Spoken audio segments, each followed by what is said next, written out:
আসসালামু আলাইকুম। সংবাদে আপনাদের সবাইকে স্বাগত জানাচ্ছি। আমি ফিরোজ তোহা। শুরুতেই সংবাদ শিরোনাম জানিয়ে দেব এই মুহূর্তে হাতে পাওয়া সর্বশেষ গুরুত্বপূর্ণ আপডেট বাংলা সংবাদ। শুরুতেই থাকছে চিনয় ইস্যুতে গ্রেপ্তার ৮ আসামি আরও ৫ দিনের রিমান্ডে। চট্টগ্রামে ইসকন নেতা চিনয় কৃষ্ণ দাসের জামিন নিয়ে পুলিশের সাথে সংঘর্ষ, ভাঙচুর, সরকারি কাজে বাধা দেওয়ার অভিযোগে দায়ের করা মামলায় গ্রেপ্তার হওয়া ৮ আসামিকে ফের রিমান্ডে নিয়েছে কোতোয়ালি থানা পুলিশ। এবারে জানাবো নেচারের শীর্ষ ১০ ব্যক্তিত্বের তালিকায় ডক্টর ইউনূস। জ্ঞান বিজ্ঞান সহ বিভিন্ন শাখায় অসামান্য অবদান রাখায় বিশ্বের শীর্ষ ১০ ব্যক্তিত্বের তালিকা প্রকাশ করেছে খ্যাতনামা বিজ্ঞানী সাময়িকী নেচার। এ তালিকায় স্থান পেয়েছে বাংলাদেশের অন্তর্বর্তী সরকারের উপদেষ্টা নোবেল বিজয়ী অধ্যাপক ডক্টর মোহাম্মদ ইউনূস। জানাবো র্যাব বিলুপ্তির সুপারিশ বিএনপির। র্যাপিড অ্যাকশন ব্যাটালিয়নকে বিলুপ্ত করতে সরকারের পুলিশ সংস্কার কমিশনের কাছে সুপারিশ করেছে বিএনপি। মঙ্গলবার রাজধানীর গুলশানে বিএনপি চেয়ারপারসনের কার্যালয়ে এক সংবাদ সম্মেলনে একথা জানান বিএনপির স্থায়ী কমিটির সদস্য ও বিএনপি গঠিত পুলিশ সংস্কার কমিটির প্রধান অবসরপ্রাপ্ত মেজর হাফিজউদ্দিন আহমেদ। এবারে থাকছে ডেমোক্রেটিক পার্টির প্রেসিডেন্ট অবসরপ্রাপ্ত কর্নেল অলি আহমেদ বীর বিক্রম বলেছেন, জিয়াউর রহমান যখন স্বাধীনতার ঘোষণা করেন তখন আমি পাশে বসা ছিলাম। জিয়াউর রহমানই স্বাধীনতার ঘোষণা দিয়েছেন। সম্প্রতি একটি বেসরকারি টেলিভিশন চ্যানেলে দেওয়া এক সাক্ষাৎকারে একথা বলেন তিনি। এদিকে হাসিনার সরব হওয়াকে যেভাবে দেখছে সরকার, বিএনপি এবং জামাত, জুলাই বিপ্লবের পর পতিত স্বৈরশাসক শেখ হাসিনার সম্প্রতি বিভিন্ন রাজনৈতিক সমাবেশে ভার্চুয়ালি বক্তব্য দিয়ে আবারও সরব হবার চেষ্টা করছে। একই সঙ্গে বর্তমান পরিস্থিতিতে সংকট মোকাবেলা করে দলীয় কর্মকাণ্ড এগিয়ে নিতে দলীয় নেতাদের নির্দেশনাও দিচ্ছেন তিনি।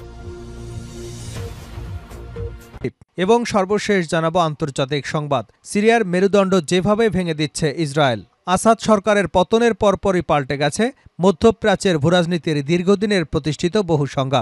বিদ্রোহীদের আকস্মিক অভিযানের মুখে বাশার আল আসাদের পালিয়ে যাওয়া মূলত অঞ্চলটিতে রুশ এবং ইরানি প্রভাবকে ধ্বংসের মুখে ঠেলে দিয়েছে। অন্যদিকে উত্থান হয়েছে তুর্কি এবং বিভিন্ন ইসলামপন্থী গোষ্ঠীর, যা এরই মধ্যে চিন্তার ভাঁজ ফেলে দিয়েছে সীমান্তবর্তী ইসরায়েলের কপালে। এতক্ষণ শিরোনাম শুনছিলেন, এবার বিস্তারিত। প্রিয় দর্শক, আপনি যদি এই চ্যানেলে নতুন হয়ে থাকেন, ভিডিওটি দেখতে দেখতে চ্যানেলটি সাবস্ক্রাইব করে আমাদের সঙ্গে থাকুন। আর এই ভিডিও সম্পর্কে আপনি আপনার মূল্যবান মতামতটি কমেন্ট বক্সে জানিয়ে দিন। আর হ্যাঁ প্রিয় দর্শক, জানিয়ে দিন ভিডিওটি কোথা থেকে দেখছেন। চিনয় ইস্যুতে গ্রেপ্তার ৮ আসামি আরও ৫ দিনের রিমান্ডে। চট্টগ্রামে ইসকন নেতা চিনয় কৃষ্ণ দাসের জামিন নিয়ে পুলিশের সাথে সংঘর্ষ, ভাঙচুর, সরকারি কাজে বাধা দেওয়ার অভিযোগে দায়ের হওয়া মামলায় গ্রেপ্তার ৮ আসামিকে আবারও ৮ দিনের রিমান্ডে নিয়েছে কোতোয়ালি থানা পুলিশ। মঙ্গলবার সকালে কড়া নিরাপত্তার মধ্য দিয়ে police Chattogram metropolitan magistrate Alamgir হোসেনের আদালত হাজির করে রিমান্ডের আবেদন করলে আদালত ৫ দিনের রিমান্ড মঞ্জুর করেন। এর আগে তাদের ৬ দিনের রিমান্ড শেষ হয়। গত ৪ ডিসেম্বর গ্রেপ্তার হওয়া ১২ জন আসামিকে আদালতে হাজির করে রিমান্ডের আবেদন জানালে ৬ দিনের রিমান্ড মঞ্জুর করেন আদালত। মঙ্গলবার রিমান্ডের মেয়াদ শেষ হওয়ার পর আবার আসামিদের আদালতে হাজির করা হয়। গত ২৬শে নভেম্বর চট্টগ্রাম আদালত ভবনে চিনয় দাসের জামিনে পুলিশের সাথে চিনয় সমর্থকদের এই সংঘর্ষের ঘটনা ঘটে। এতে চিনয় সমর্থকদের হাতে সাইফুল ইসলাম আলিফ নামের এক আইনজীবীকে পিটিয়ে এবং কুপিয়ে নৃশংসভাবে হত্যা করা হয়।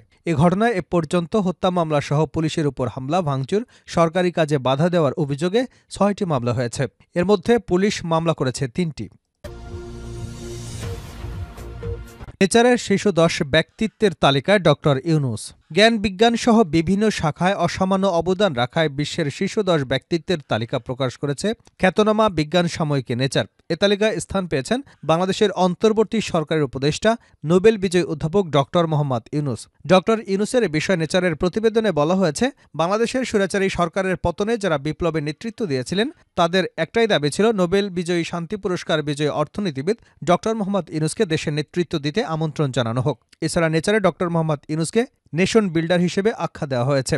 নেসারে প্রকাশিত প্রতিবেদনে বলা হয়েছে, নেসারের শীর্ষ ১০ ব্যক্তিত্বের তালিকায় গত এক বছরে বিজ্ঞান গুরুত্বপূর্ণ অবদান রাখা লোকদের বাছাই করেছে। এ তালিকায় রয়েছে নেসারের সম্পাদক, বিজ্ঞান প্রযুক্তি প্রকৌশল চিকিৎসার ক্ষেত্রে গুরুত্বপূর্ণ অবদান রেখে কিভাবে গবেষকরা আমাদের পৃথিবীকে গড়েছেন তার স্বীকৃতির এই তালিকা। এবছরে উল্লেখযোগ্য অর্জনগুলো হলো আবহাওয়া পূর্বাভাসের নতুন ধারণা থেকে শুরু করে একটি জাতিকে নেতৃত্ব দেবার বিষয়টি। 6 দশকের পেশাগত জীবনে ডক্টর মোহাম্মদ ইউনূস দারিদ্র্য বিমোচনের জন্য নতুন ধারণা পরীক্ষার মাধ্যমে নিজেকে প্রতিষ্ঠিত করেছেন। গবেষণার মাধ্যমে সিদ্ধান্ত গ্রহণ, সিস্টেম বুঝে সমস্যার সমাধান করা ইউনূসের কাজের মূল ভিত্তি। ডক্টর ইউনূসের সঙ্গে ৩০ বছরেরও বেশি সময় ধরে কাজ করছেন অ্যালেক্স কাউন্টস। তিনি ডক্টর ইউনূস সম্পর্কে বলেন, তিনি ৮০-র কোঠায়, কিন্তু তার শারীরিক এবং মানসিক স্বাস্থ্য উজ্জ্বল। তার সহানুভূতি রয়েছে এবং তিনি একজন চমৎকার যোগাযোগকারী। র্যাব বিলুপ্তির সুপারিশ বিএনপির। র্যাপিড অ্যাকশন ব্যাটালিয়নকে বিলুপ্ত করতে সরকারের পুলিশ সংস্কার কমিশনের কাছে সুপারিশ করেছে বিএনপি। মঙ্গলবার রাজধানীর গুলশানে বিএনপি চেয়ারপারসনের কার্যালয়ে এক সংবাদ সম্মেলনে একথা জানান বিএনপির স্থায়ী কমিটির সদস্য ও বিএনপি গঠিত পুলিশ সংস্কার কমিশন প্রধান অবসরপ্রাপ্ত মেজর হাফিজউদ্দিন আহমেদ। তিনি বলেন, র্যাব অসংখ্য হত্যাকাণ্ডের সঙ্গে জড়িত, তাই আমরা পরবর্তী সরকার গঠিত পুলিশ সংস্কার কমিশনের কাছে র্যাব বিলুপ্তির সুপারিশ করেছে। তিনি বলেন, পুলিশের সাংগঠনিক কাঠামোতে থাকা র্যাব ইতিমধ্যেই দেশে এবং বিদেশে ব্যাপকভাবে নিন্দিত এবং সমালোচিত হয়েছে। দেশি বিদেশি মানবাধিকার সংগঠন, জাতিসংঘ, অধিকাংশ রাজনৈতিক দল এবং সুধীজন র্যাবকে দেশে সংগঠিত অধিকাংশ গুম-খুন, নির্যাতন এবং নিপীড়নের জন্য দায়ী করেছে। বাহিনীটি বর্তমানে যুক্তরাষ্ট্রের নিষেধাজ্ঞার আওতায় রয়েছে। এই প্রেক্ষাপটে র্যাবকে বিলুপ্ত করবার সুপারিশ করা হয়েছে। র্যাবের দায়িত্ব আর্মড পুলিশ ব্যাটালিয়ন এবং থানা পুলিশ যেন পালন করতে পারে, সে লক্ষ্যে প্রয়োজনীয় ব্যবস্থা গ্রহণ করতে হবে।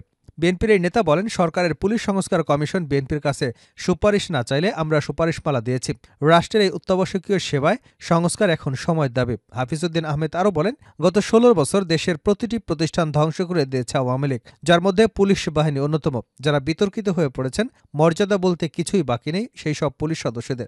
গুম, খুন, নির্যাতনের কারণে তাদের উপরে আস্থা হারিয়েছে জনগণ। তিনি বলেন, পেশাদারিত্বের বাইরে গিয়ে মারমুখী কখনো হিংস্র হয়ে উঠেছিল পুলিশ বিভাগ। জুলাই বিপ্লবের আন্দোলন দমনের নামে তারা সহস্রাধিক হত্যাকাণ্ড সংঘটিত করেছেন। পুলিশ গণশত্রুতে পরিণত হবার পরও এই বাহিনীটিকে ছিটে ফেলার সুযোগ নেই। তাদেরকে সংস্কার করতে হবে, নতুন করে গড়তে হবে, রাজনৈতিক প্রভাবমুক্ত করে সুশৃঙ্খল এবং জনবান্ধব পুলিশ বাহিনী গড়ে তুলবার সুপারিশ করছি আমরা।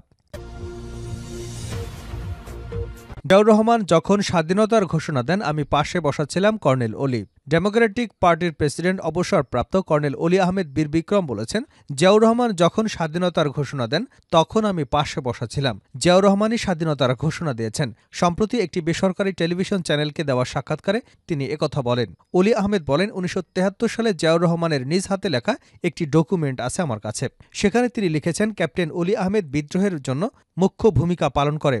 পরের বছর আমার অ্যানুয়াল কনফিডেন্সিয়াল রিপোর্ট লেখেন তৎকালীন মেজর মীর শওকত আলী। সেই রিপোর্টে লেখা আছে, আমি মেজর জিয়াকে পরামর্শ দিয়েছি স্বাধীনতার ঘোষণা দেবার জন্য, অর্থাৎ এই বিষয়টি মীমাংসিত।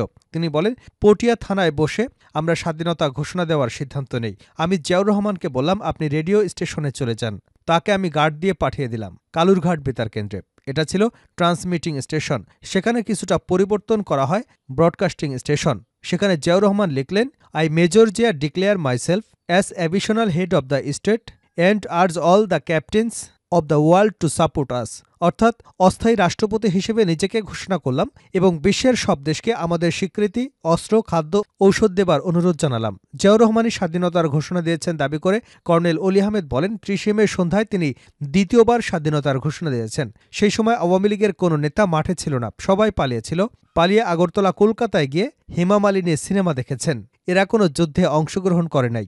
যুদ্ধ আমরা করেছি। যারা যুদ্ধবিদ্যায় পারদর্শী, ৮ম বেঙ্গল রেজিমেন্ট না হলে বিদ্রোহ হতো না। শেষ করছে আন্তর্জাতিক সংবাদ দিয়ে। সিরিয়ার মেরুদণ্ড যেভাবে ভেঙে দিচ্ছে ইসরায়েল। আসাদ সরকারের পতনের পরপরই পাল্টে গেছে মধ্যপ্রাচ্যের ভূরাজনৈতিক দীর্ঘদিনের প্রতিষ্ঠিত বহু সংজ্ঞা। বিদ্রোহীদের আকস্মিক অভিযানের মুখে বাশার আল আসাদের পালিয়ে যাওয়া মূলত অঞ্চলটির রুশ এবং ইরানি প্রভাবকে ধ্বংসের মুখে ঠেলে দিয়েছে। অন্যদিকে উত্থান হয়েছে তুর্কি এবং বিভিন্ন ইসলামপন্থী গোষ্ঠীর, যা এর মধ্যে চিন্তার ভাঁজ ফেলে দিয়েছে সীমান্তবর্তী ইসরায়েলের কপালে। এই চিন্তা থেকে রেহাই পেতে নির্বিচারে হামলা চালিয়ে মেরুদণ্ড ভেঙে দেওয়ার নগ্ন উৎসবে মেতে উঠেছে বেঞ্জামিন নেতানিয়াহু বাহিনী। আল জাজিরা, বিবিসি, আনাদোলু এজেন্সির মতো আন্তর্জাতিক সংবাদ মাধ্যমের খবরে বলা হয়, বিদ্রোহীদের বিজয়ের পর থেকে এখন পর্যন্ত সিরিয়ায় বিভিন্ন সামরিক অবকাঠামো লক্ষ্য করে শতাধিক বিমান হামলা চালিয়েছে ইসরায়েলি বাহিনী। যুক্তরাজ্যভিত্তিক সিরীয় পর্যবেক্ষক সংস্থা Syrian observatory for human rights জানিয়েছে, ইসরায়েলি হামলার লক্ষ্যবস্তুতে দামেস্কের এমন একটি স্থাপনা রয়েছে যেটিকে ইরানি বিজ্ঞানীরা রকেট তৈরির জন্য ব্যবহার করেছেন বলে জানা গেছে। সরকারের পতনের পর এর মধ্যে সিরিয়ার গুরুত্বপূর্ণ 3টি বিমানবন্দর পুরোপুরি ধ্বংস করে দিয়েছে ইসরায়েল। এগুলো হলো উত্তর সিরিয়ার কামি শেহেলি, হোমস এবং দামেস্কের মেজে বিমানবন্দর। এছাড়া সামরিক সদর দপ্তর, গোলাবারুদ মজুদাগার সহ বিভিন্ন গুরুত্বপূর্ণ অবকাঠামোতে হামলা চালিয়েছে নেতানিয়াহু বাহিনী। শুধু তাই নয়, সিরিয়ার কয়েক ডজন হেলিকপ্টার, যুদ্ধবিমান ধ্বংস করে দিয়েছে ইসরায়েলি সেনারা। এ সময় আসাদ সরকারের হাতে থাকা রাসায়নিক অস্ত্র সংরক্ষণাগারেও হামলা চালানো হয়েছে বলে দাবি করেছে ইসরায়েল। মূলত বিদ্রোহীদের হাতে এসব গুরুত্বপূর্ণ স্থাপনা এবং সামরিক সরঞ্জাম যাওয়া ঠেকাতে এমন ধ্বংসযজ্ঞ চালাচ্ছে বলে দাবি করেছে তেল আবিবের সেনারা।